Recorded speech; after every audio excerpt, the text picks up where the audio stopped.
సంఖ్యాకాండము 16వ అధ్యాయము 42వ వచనం మొత్తం చదివితే మధ్యలో ఈ 3 పదాలు కనిపిస్తాయండి.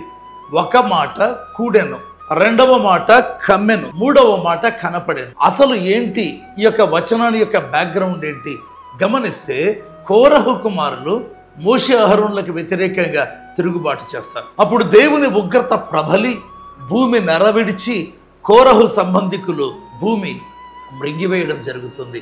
అంతేకాదు అనేక మంది చనిపోతారు. ఆ సమయంలో ఇశ్రాయేలీయులకు కోపం వస్తుంది. 16వ అధ్యాయం 42వ వచనం చెప్తుంది, సమాజము మోషే అహరోనులకు విరోధముగా మొదటి పదం కూడెను.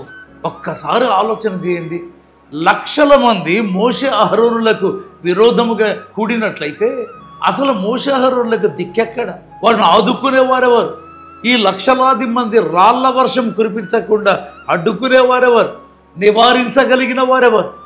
6 లక్షల మంది ఎదుట వీరిద్దరి బలం ఎంత? అనేక సందర్భాల్లో దేవుని బిడ్డలు భయంకరమైన శ్రమల గుండా వెళ్తారండి. అది దేవుడే అనుమతిస్తాడు. హల్లెలూయా. అయితే ఎప్పుడు ఇంత భయంకరమైన ఒంటరితనం, నిస్సహాయత, బలహీనత, బలము లేనితనం ఏర్పడిందో బైబిల్ చెప్తుంది. అదే వచనంలో ప్రత్యక్షపు గుడారము మీద యెహోవా మేఘము కమ్మెను. మొట్టమొదట ఇశ్రాయేలీయులు మోషే అహరోనులకు విరోధముగా కూడినారు. అది చూచి దేవుని మహిమ ప్రత్యక్షపు గుడారాన్ని కమ్మేసింది. నేనున్నాను అని దేవుడు చూపించాడు. వారు చూస్తే దేవుడి వాక్యం చెప్తుంది, యెహోవా మహిమ వారికి కనిపించింది.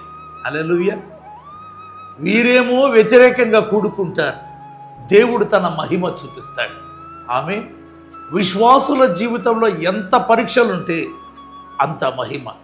మోషే అహరోనులు ఆ చెలరేగిన జనాన్ని చూసి అయ్యో దేవా దిక్కెక్కడా అన్న పరిస్థితి ఉంటే యెహోవా మహిమ ప్రత్యక్షమైందండి.